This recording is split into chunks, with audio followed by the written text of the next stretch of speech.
What up guys, Roots here, and today I'm finally giving you my initial impressions on Dishonored, the new game from Arkane Studios and Bethesda Softworks. Dishonored is a first-person stealth game set in the fictional city of Dunwall, an analog to London during the Industrial Revolution. You play as Corvo Attano, the royal protector framed for the murder of the Empress. It's your job to escape imprisonment, find the Empress's kidnapped daughter, and exact your revenge in whatever manner you see fit. And here lies Dishonored's greatest strength, freedom of choice. The game gives you an overarching goal and a set of tools, and then lets you do with them as you please. The freedom comes from how you use these tools and how you choose to complete each mission. And for the most part, if you think you should be able to accomplish a task within this game in a certain way, you can. The slew of gadgets and powers at your disposal in this game really allows you to play the way you want. You can be a stealthy assassin, utilizing dark vision to avoid being detected while taking guards out with sleeping darts, until you finally decide to use blink to teleport in, dispatching some poor aristocratic sod with a swift blade to the neck. You can just as easily be a brash, bloodthirsty monster, disposing of foes with your cannon-like pistol and then adding insult by summoning swarms of rats to devour their bodies like food scraps thrown in a dumpster. Be warned though, there are consequences to your actions. The more death you unleash, the worse the world around you gets. Play like Gandhi, and the people of Dunwall will love you. You'll see fewer rats and fewer weepers, the plague-ridden infected that inhabit Dunwall's slums. You'll also have fewer guards to deal with. On the other hand, play like Hitler, leaving a trail of blood in your wake, and you'll face a much different world. Citizens will loathe you, the plague will run rampant, and you'll have to deal with a small army to get to each subsequent target. The game definitely seems to reward the more difficult and time-consuming stealth playthroughs, so if you're not necessarily the stealthy type, this game may offer up some frustrating challenge. While Corvo's powers can make him an offensive powerhouse, he's far from superhuman. Accidentally tip off a guard, and it only takes a few quick hits for them to put you out of commission, so it definitely pays to take your time and learn the levels. Your playstyle will also affect the game's ending, so at least 2 playthroughs are required to see both sides of this tale. You'll want to play through multiple times anyway to really enjoy the beauty of Dunwall. Dunwall is what I like to call whale punk. It's basically steampunk, but the town's reliance on processed whale oil gives it its own unique, futuristic, yet still industrial feeling. The vistas in the game are grand watercolor paintings, foregoing fine detail for an overall beautiful aesthetic. You're free to extensively explore this watercolor world as you complete each of the game's missions.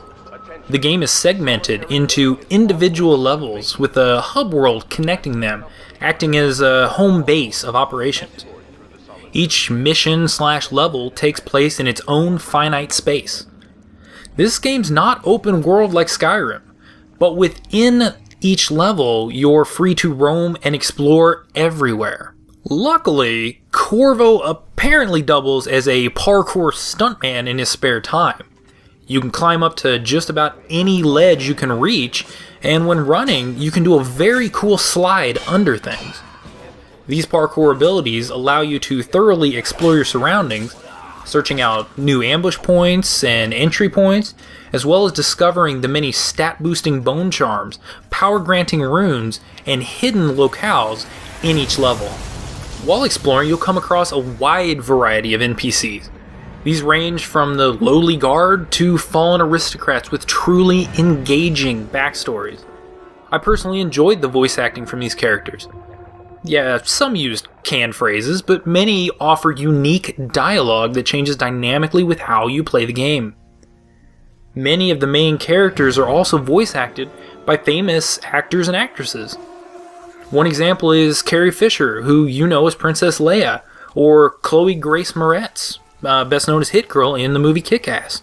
The voice acting and game sounds certainly add something special to the overall game experience.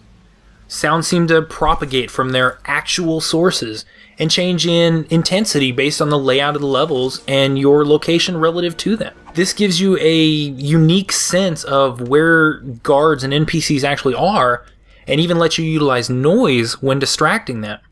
You can, for example, break a bottle or shoot your crossbow at a nearby wall to distract these guards. All of this exploration and assassination would be for naught, though, if the controls failed to hold up their end of the bargain. Luckily, they work remarkably well here. Anyone familiar with most first-person shooters or games like Skyrim will quickly settle into this control scheme. Exploration and character movement is a breeze, utilizing the analog sticks for basic movement. The only problem I ever ran into was sometimes it took me a couple of attempts to grab onto that overhead ledge I was jumping at. Overall, combat controls are fairly simple, with an attack and parry button. The sword fighting is reminiscent of Assassin's Creed or even Batman Arkham Asylum. Sure, you can wail away on the slash button, but a well-timed parry is much more effective, and it often lets you kill enemies with one swift and often gruesome follow-up blow.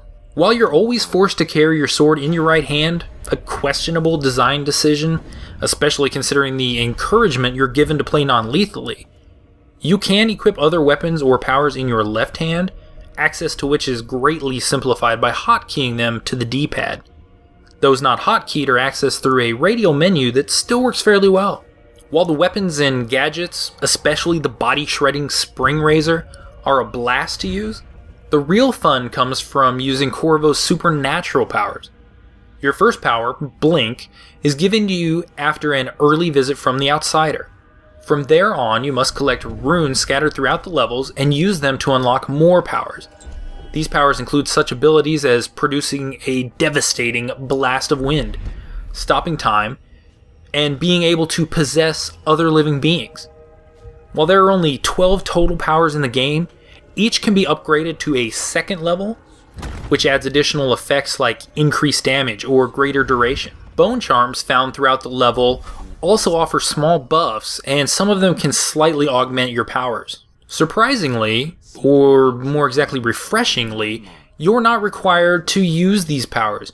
You could play this game strictly as a stealth assassination game, but the powers are there for you to use if you so choose. These powers can be used in conjunction with one another, and that's where things really get interesting.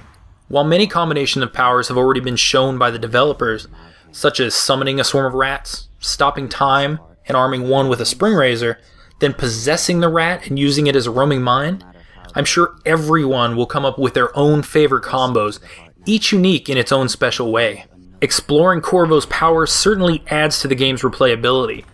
As with the Chaos system, it'll probably take at least 2 playthroughs to really experience and enjoy all of his powers.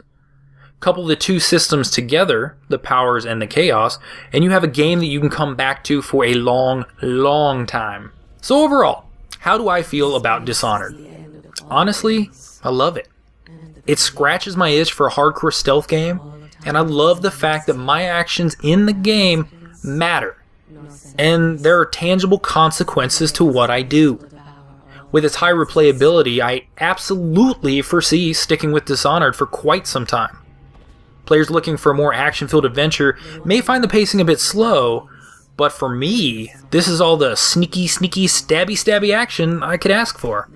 You can pick Dishonored up right now for the Xbox 360, PlayStation 3, and PC.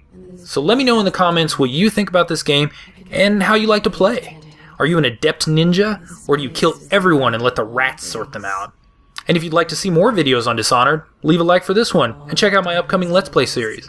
If you'd like to see more in general from my channel, click now to subscribe. Again, my name's Roots, and I thank you for watching.